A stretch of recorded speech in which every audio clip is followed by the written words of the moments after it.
Hello and welcome to Load Bearing Beams, the podcast about movies and marriages. I'm the groom, Matt Stokes. Father of the bride and now a daddy? Oh, I didn't hear that. This is Lacey Roth. The top of the podcast is when I do my impression. So Father of the Bride Part 1. Father of the Bride is came out in 1991 and it was directed by Charles Shire, written by Nancy Meyer. Just some quick info about those two. They are a married couple. They're kind of the original Matt and Lacey. They're still married? They're no longer married. No. But they were, they had a business together where they'd make movies together. Where the husband was oppressive? Like with them, the wife was way more talented than the husband. But so Charles was the director. Nancy was the writer. They were both producers. And they did movies like Private Benjamin, Baby Boom, Irreconcilable Differences. Oh. And then in the late 90s, Nancy started directing her own movies and a few pretty great movies like Something's Gotta Give. And one of my favorite movies of recent years, The Intern. Just a sweet, darling movie. And say it isn't so? It's complicated? It's complicated. She did It's Complicated, that's right. Just basically house porn. I mean, she is a home and garden come to life. Her movies, I would have never known at the time or even now realize, but it's like I get to both watch, a real estate show and a movie. Mm-hmm. I love looking at homes I can't afford. Which is very much a Nancy Meyer thing, especially kitchens. But that's all over Father of the Bride. Yes, and in charming neighborhoods, and paneling. And paneling. Well, trim. What do you mean? Just trim, just extra trim in houses. Trim it up. She's very upper middle class, but she has a bit of a smugness toward anything much more rich than right there. She has a sweet spot. Anyone richer than the star is typically eccentric or like too stuck up, too career focused. Interesting. A lot of her characters own their own business, but they're cool about it, or have a thing that they do from home. Yeah, in her movies, like Diane Keaton in Something's Gotta Give is playing Nancy Myers essentially, but she's a playwright. Meryl Streep in It's Complicated owns a bakery. Right. Anne Hathaway in The Intern owns a website. In Father of the Brides, both of them, the mother owns a business. You don't even get a glimpse of it till the second one, and it's for a second. I mean, you could not tell she ran anything. Can I say something? Can I ask you something? I wish you would. Because we were discussing this off air, which we should never do. But we were discussing this last night. It's all gold. And I said, the Bankses are a middle class family. And you said, they are not middle class. And I said they're upper middle class. Okay, but upper middle class is part of the middle class. And it's this weird thing where I think movies, especially movies made by really wealthy people, code middle class a certain way, where they're actually would be technically like wealthy. They would be in the upper class. They own like a mansion. But I think that we are supposed to read these characters as solidly upper middle class, not anything more.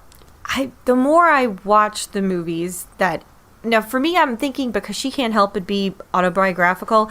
I hope I'm using that right. Mm-hmm.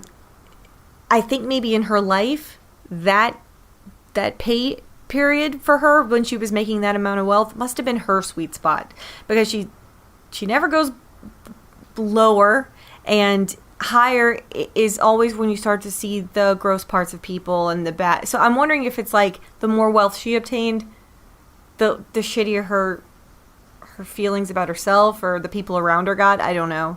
But she has a very Leave It to Beaver kind of sentimentality about what it is to be a well-off-ish, but not too much. You still got to be humble. Where your sidekicks. Well, because I don't think she would. Are we meant to think of this family as rich? I always have. But do you think we're supposed to? Because I don't. I mean, it just depends on what George's mood is. You go from, he goes, look at this dump, and then it's a beautiful palace. If one more thing goes wrong with this house, and then it's raining in their kitchen in a second-story house, which I don't understand how that could happen. So they swing it both ways, but I don't think for a second. Look at his car. That car, there's nothing about it that reads not rich. But I sort of think that's a there's a Hollywoodization of middle class people that makes them look more wealthy than the actual middle class is. Why would they choose that car? A car that most people would not even know what kind it is. It just because looks he does imported. well and he treated himself. I don't know. There's no way to resolve this. The house has a banister you can slide down and not fall off. But I think in the same way that like Kevin McAllister's house is huge, but the movie they're is not rich. You know how much money they pay for pizza? The movie is not saying they're rich. They go to Paris for 2 weeks for fucking Christmas. What do you think they're saying? What kind of this is the difference in our upbringings. It's why this movie speaks to me. Because you don't think you're rich, but your house, if it were on TV, you were supposed to be pretty well off. We would have been coded middle class and upper. Yes. Okay, listen. There's a fucking difference. I grew up not underneath the poverty line or anything. I never qualified for any kind of a government assistance, which my mom never let me forget that she always made too much to get any help and too little to actually get anything done or not be broke. So maybe her constant reminding me of this shit place we were in. I knew we were quote unquote middle, but we were bottom rung fucking middle, meaning stuck.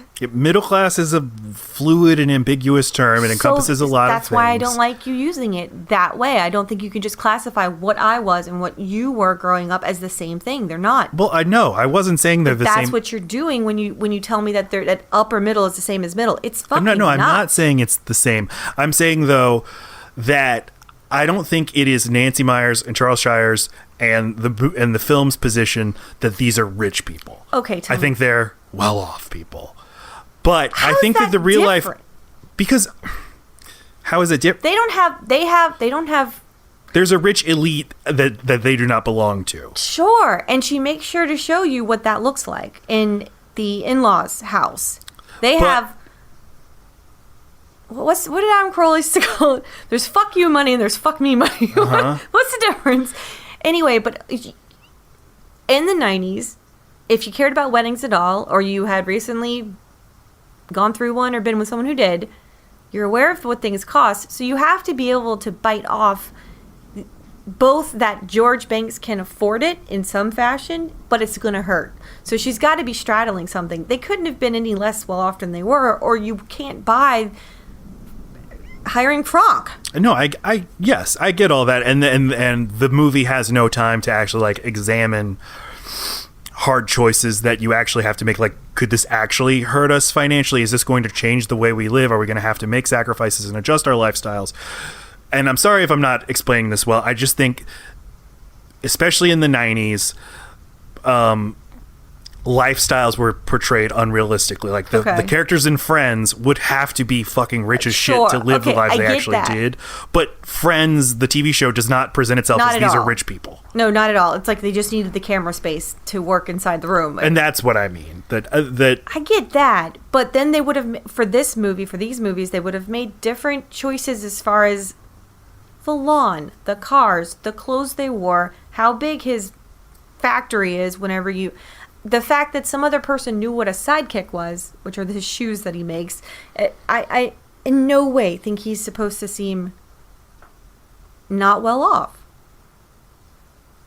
Just normal middle class. He's not normal. Okay. I'm saying the middle is huge. Yes, and I'm saying there's sort of a normal upper middle class Hollywood character. We don't have to keep going around on this. Christ. I want to ask you a question. It's going to enrage you. It's going to... It is. This question is going to make you fucking fall out of your chair. Okay. Okay, so brace yourself. Done. What is your history with this movie? Oh, I really thought you were going to say something else. All right. Anyway, when it came out, I started watching it. Watched it with my cousins. It's very quotable because of Franck. And some Steve Martin stuff. I realized why I was drawn to it, watching it as an adult. It was aspirational. It's what I thought other people had. And it looked obtainable. It wasn't too far out of reach, but they were just so well adjusted. Their problems were so cute. The whole time I was watching it the other night, I was thinking, this isn't white people problems, though it is. It's well-adjusted people problems. These people have never gone to a therapist.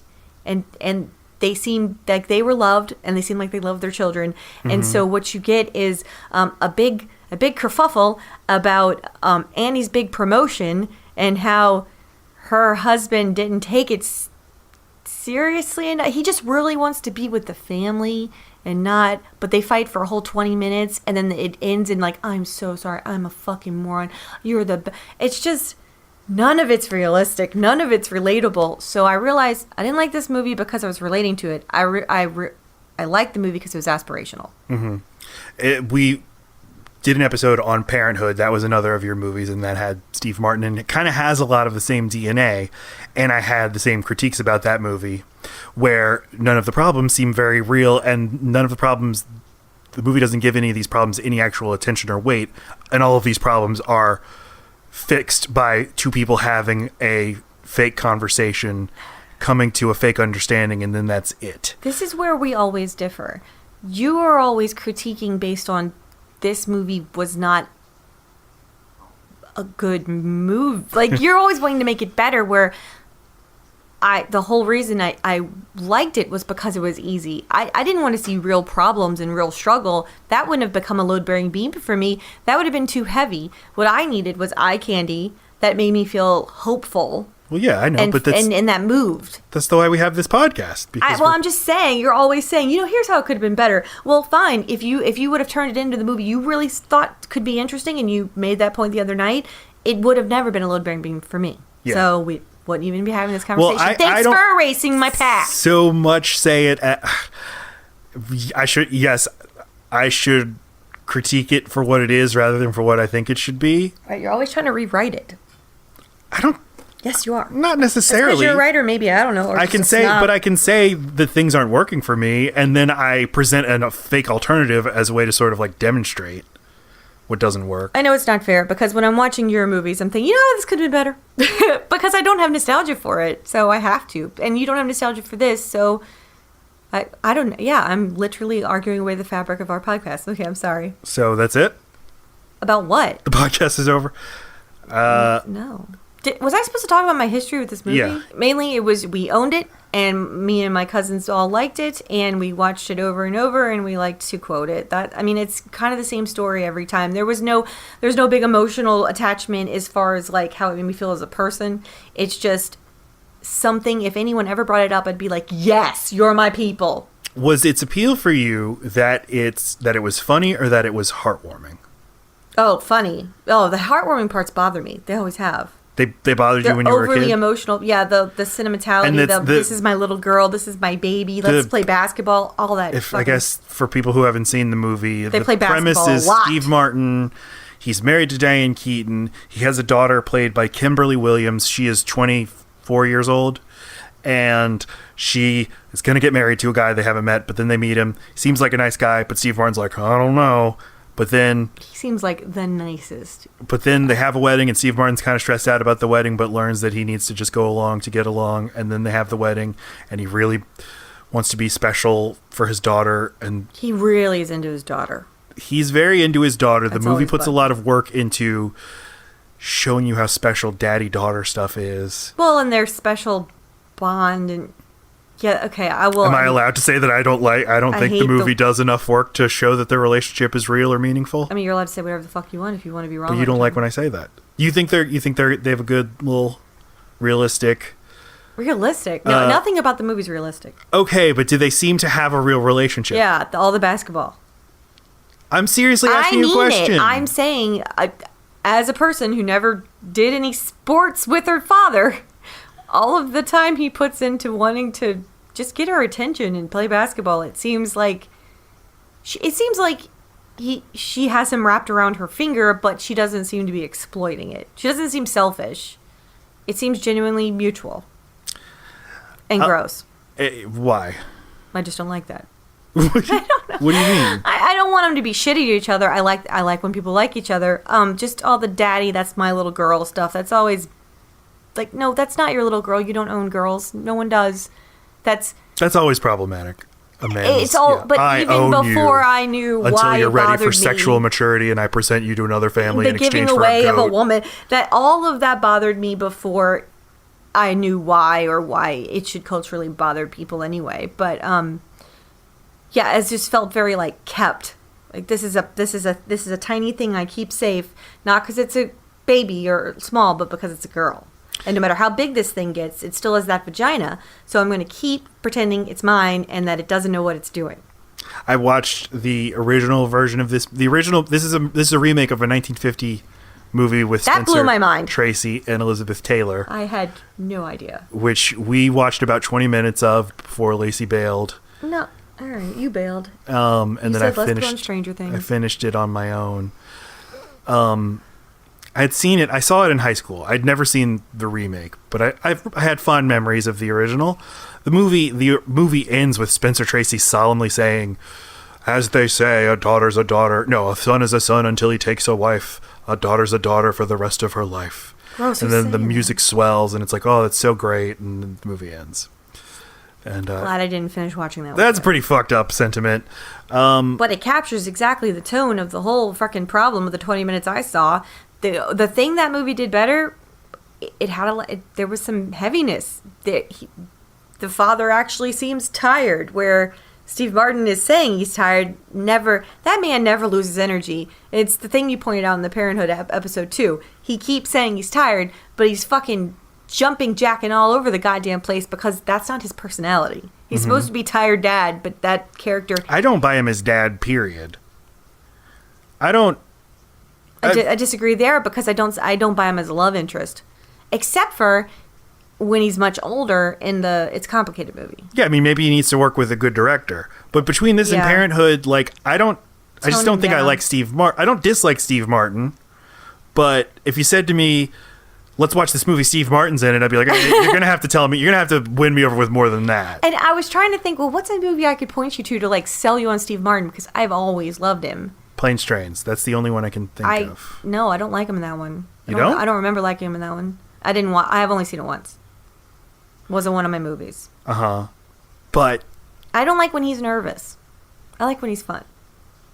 It seemed for a minute like Father of the Bride was going to be about Steve Martin realizing he's like the villain, like realizing that he's the problem, that he's being unreasonable, his attachment to his daughter is problematic, and he can afford all this, so why is he giving his family such a hard time? Yeah. But it doesn't. It goes away from that pretty quickly, and then just, here's our wedding. Let's hire a wedding planner. It's all just porn for the eyeballs for girls who want to see what's that going to look like. So you're also not going to like when I say that I don't think that the Martin Short character, when he shows up in the movie, Frank, and he plays Frank. Okay, but it's basically like an SNL, it's like Dana Carvey. I needed him coming into the movie and playing Garth. Like, the tone is so weird in this very, very classical, sappy. It's so hard to comedy to separate. Yeah, the sap needed some. That I'm not. No, it did not. A movie, a realistic movie getting invaded by a sketch character is so jarring. Okay. And the fact that you've seen it a million times, so that's just what the movie is. I can't. Yeah, the two, one could not exist without the other. I feel like I only was waiting for Frank parts. Okay. Again, this happens over and over. I realize I must just go. I must just power down, and then I boot right back up when like my little lily pads of love come. I approach them like, I like this part. Now I go to sleep. Oh, I like that part. I don't want to be a fucking grump about about all of your movies. I'll stop picking bad ones. I hated Parenthood. I fucking hated Parenthood, and I didn't hate this movie, but I didn't like this movie. Well, you keep calling it. Are we only talking about one? Because I feel like we're talking about both. We're only talking about one. Oh, you didn't hate one? I thought for sure you hated it. I didn't hate it, but I didn't like it, and I kept like having to pause and say to you, like, people like this, or like this is like a touchstone for people because it's so nothing. I don't know. It's touchstone for me in my bubble, and I can't say what it is outside of that. What is it on Rotten Tomatoes? I don't fucking know. And you say it was like 50? The sequel was, I think, 48. I didn't look up. The sequel's that's a goddamn travesty.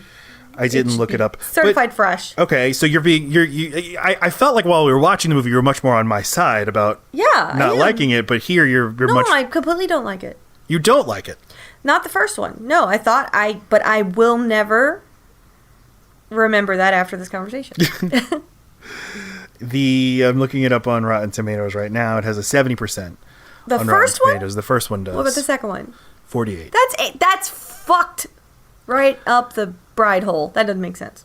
The original, which again I've then finished watching by myself. From the it's not the original's not great, but it is better. Wait, 1950. Yes. Right.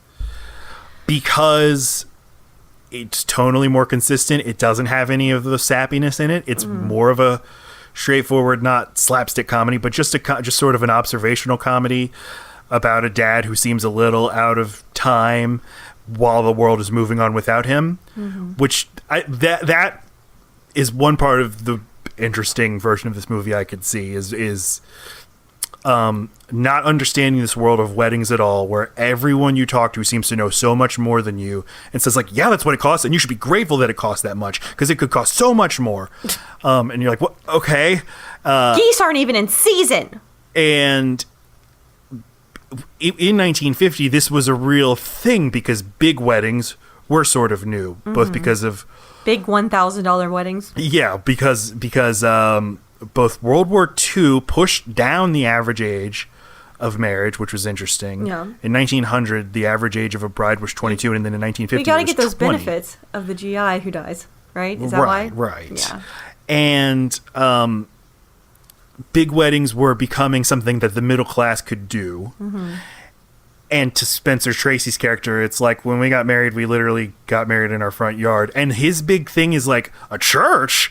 You don't get married in a church. What are we, the Rockefellers? The high end? Is that the big ticket It's item? like the big high end thing. And then there's sort of a central set piece where they do the rehearsal, and like the comedically uncaring character is the reverend, who like just does this all the time, and he like doesn't know anybody's names, and he's screwing everything up, and everything looks bad, and he's like, it's fine, it's fine. That's actually the most realistic part of this. Yeah.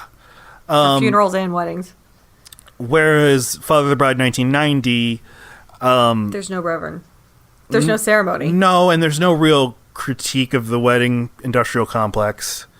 I like that it's a movie all about a wedding and you see none of it. You just see the aftermath. You see the before and then the after.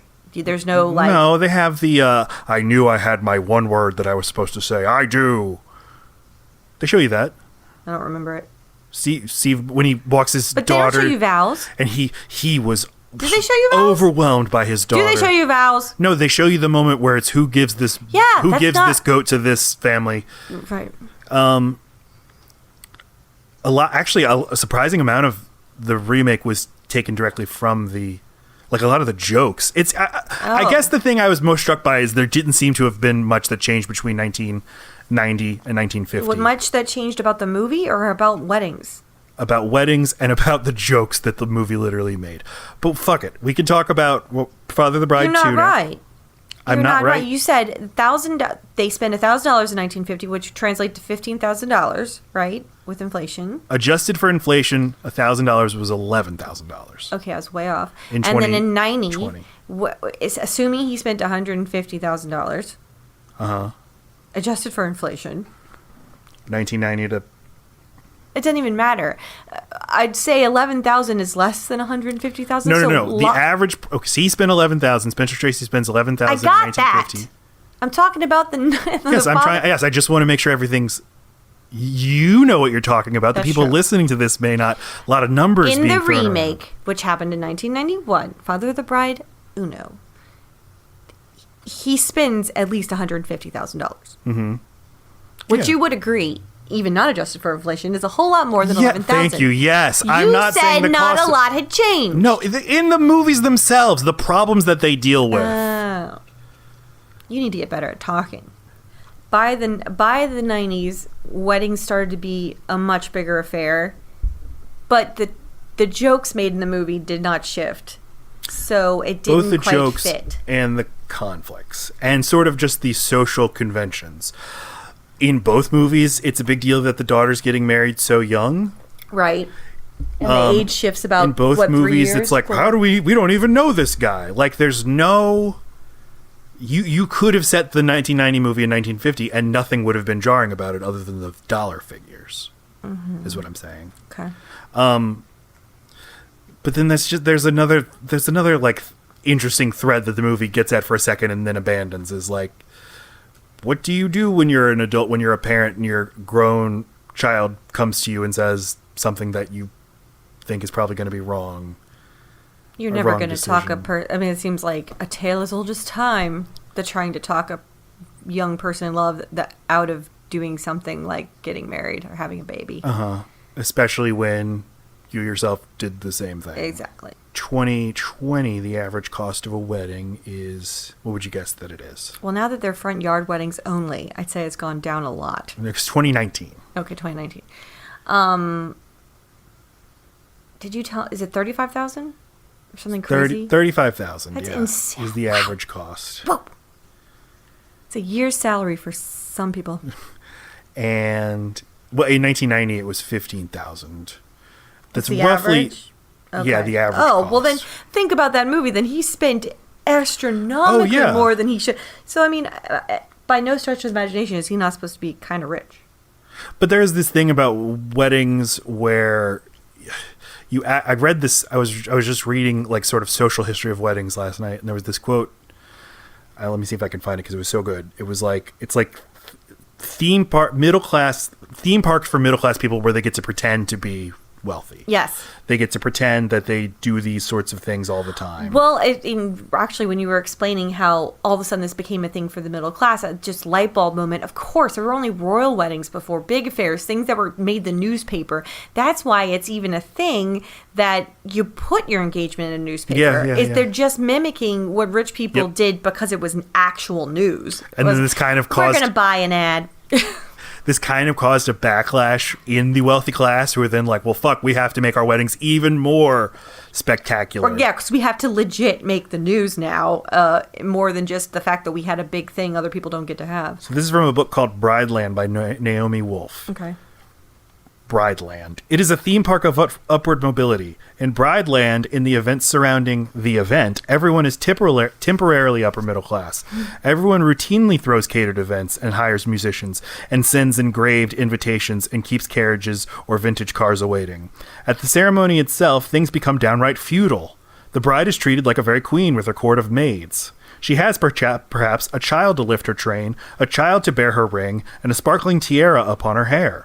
Cinderella is revealed in her true aristocratic radiance at last. And in the magazines, she is perpetually arriving at the ball. Brideland has very little to do with the relationship or even the marriage. It is, like any theme park, eternally transient. You enter, you are transformed completely, and then, presumably, you depart. You take a picture at the climax as well. Yeah. You're coming down with your big old... And in all these trend pieces about, weddings of right now, they're all about setting up the Instagram shot for all the guests, where events, where opportunities to take amazing photos have replaced favors that you give to your guests, and that's where all the expense goes into, and into weird and unique food. An Instagrammable moment meaning something to make your wedding go viral, not a picture of your wedding party that's like viral. Those people are attractive. You mean a gimmick, something that happens at the wedding that you can give to your guests where they'll be glad to share it on Instagram, and they're going to be so happy and proud. So you can that's definitely something, the whole idea of a hashtag for events. But this is what is what has always bothered me about weddings, and I do like weddings, but what's always bothered me, and I feel sort of like Spencer Tracy, is one, I don't know anything about them, and so when I'm like, it costs what? And everybody's like, oh yeah, that's totally reasonable cost. I don't see how everybody acts like they have all the adequate training to know how to do all of this stuff, when in reality most people are only going to put on one wedding, right? But they sort of act like this is something they do all the time. Well, it might be in the preparation, because if you're really into the idea of a big wedding, you're probably going to be engaged for like a year and a half. So there's so much run up to it that you become sort of an expert. Yeah. Because it's an obsession. And you see everybody else putting on weddings, including people who you don't know what their financial situation is, but you just assume, well, if they can do it, then I can do it, and I'll be fine. Right. And they're fine, when maybe all of us are not fine. You're reminding me of something. In preparation for the wedding that I had before you, the only one, I remember any wedding I went to while I was in that phase, I wasn't there to enjoy myself. I was there to like critique. I was there to like see what I had to beat, or it was just more like, I wasn't like taking notes like I'm going to do that. It was just like, they better not have thought of the thing I thought of. Okay, good. What was the thing you thought of? Oh, I don't even fucking know anymore. You know, it's just like, just go there to spot check. Like, no, okay, this will be new at my wedding. Yeah. I feel... No one thought of the hot swamp idea in July with broken fans. My big, brilliant idea for all the men in the tuxes. And me. I had butt sweat in my shoe. I do feel too smug about us not having a wedding. Because when we didn't. Oh, you mean proud of yourself. Lacey and I married each other. We went to a justice of the peace, and like to this day, I'm like, oh, I didn't have a wedding. Our party was perfect. We had the best wedding. Let's tell the story, please. Do you remember when I got down on one knee? No, that didn't happen. You have arthritic knees. No, so yeah, that would be hard. That would be difficult. I would then need assistance getting back up. It's less romantic. But I didn't propose. I don't even think... We proposed to each other. We just said... No, we just kind of like decided. My lease was up. No, I think it was you were living in an apartment with Macy, who was 2 years old. You were living in an apartment in New Orleans that had roaches. It had roaches. And you wanted to get out of the lease early, and I wanted to get out of the lease early so we could move in together, and then we decided we should be married. We had to get married because I have a daughter from another wedding. Well, you don't have to do that. I know, but just... It was like, it seems like I'm committed. Unseemly. Earlier in our relationship, I'd been like, I will never get married. It's stupid. Why do I need a contract? I didn't know Why do I need to get married to... We had this conversation back then. I don't remember that. Do you remember when you convinced me that if we ever got married, I would wear a ring? Because I said, I will never do that. You're not going to brand me. How are we dating? I don't remember. No. All I remember is the result, which is... I got a ring on now. Yeah. But so we just like sort of made a business decision. We'll get married. I called the justice of the peace. I was like, when are you available? And they're like, Wednesday. And I was like, okay. And then we went to my parents' house and I said, so we're going to get married. And they're like, okay, what? They're like, no. And, and that was, yeah. So, but we went to the justice of the peace. Cool story. Thank you. So far. So we went to the Justice of the Peace, and my parents were there, and your mom and stepdad were there, and my brother and sister, and Macy, and we got married to a John Goodman-esque judge. I mean, he married us. We didn't get married to him. He married us. We didn't get married of him.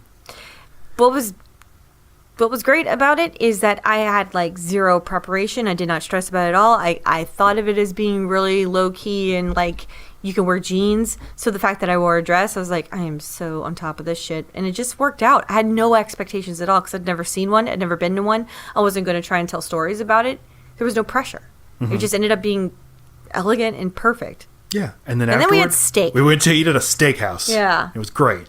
And then we had a whole month to just plan a fucking the night we got married, I then dropped you off at your apartment and I went back to my apartment. We didn't live together right away. We were married for a little while without living together.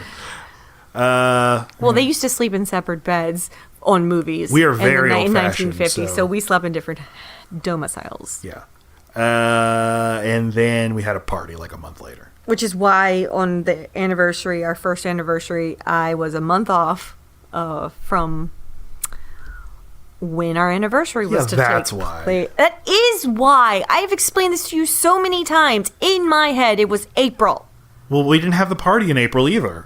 It was in May. True. It was May 4th. Well, fuck. May the 4th be with you. Whatever. Father Bride 2. This is a movie. 4 years later. Same people are back. This time, Haley, whatever, Kimberly Williams is pregnant, and Steve Martin's like, you're pregnant, oh my god. And then Diane Keaton also gets pregnant, but she's old. Oh my god, again. And this is a pretty good movie. Yeah, it is. It's pretty charming. It's totally cute and completely unrealistic. It has very little to do with the first movie.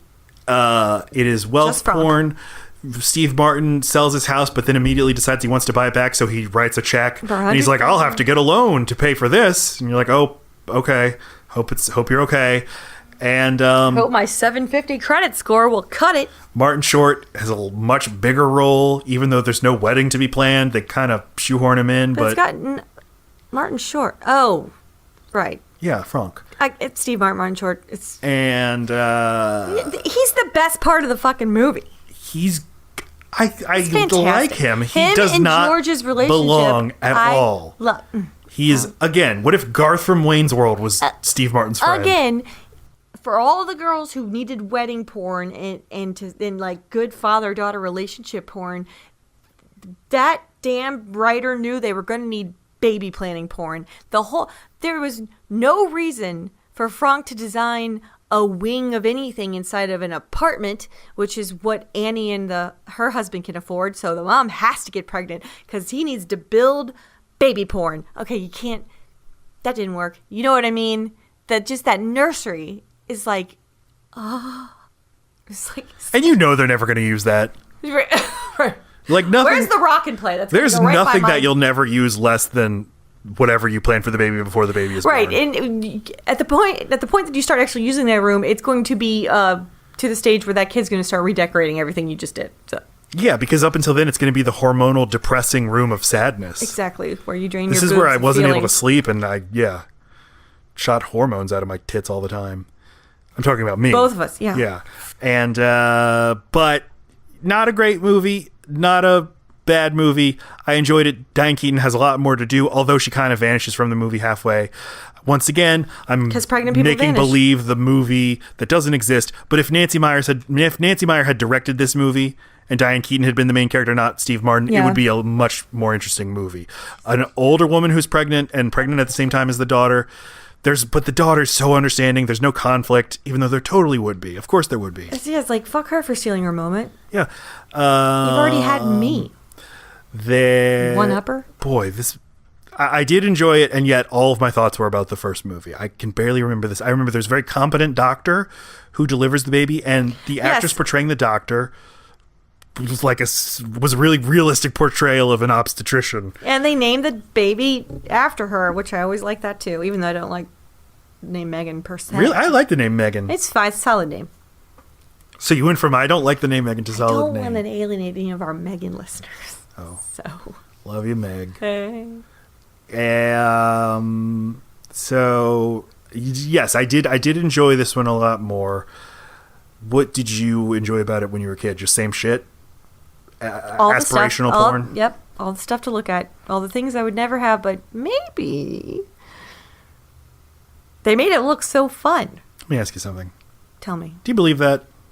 Do I believe what? Do you actually think that's what you were like? What else could it have been? Well, I thought they were showing me what it was like movies. to be a grown-up. And yeah, it was nice to look at. Pleasant characters, no conflict. It was, what am I trying to say? A nice, light movie that doesn't make you think? Like a nice hot bath? Ew. Like take a Xanax and no, I don't get know. into the tub with you a need glass something of on. Pinot? You need something on. I've always had to have the TV on in every room that I'm in, and you kind of took that out of me a little bit, which I'm glad, but it's still sort of what I do. And so this might as well be on? Yeah. Okay. No, it's stuff I got to really think about. All right. I think we nailed it. Oh, excellent.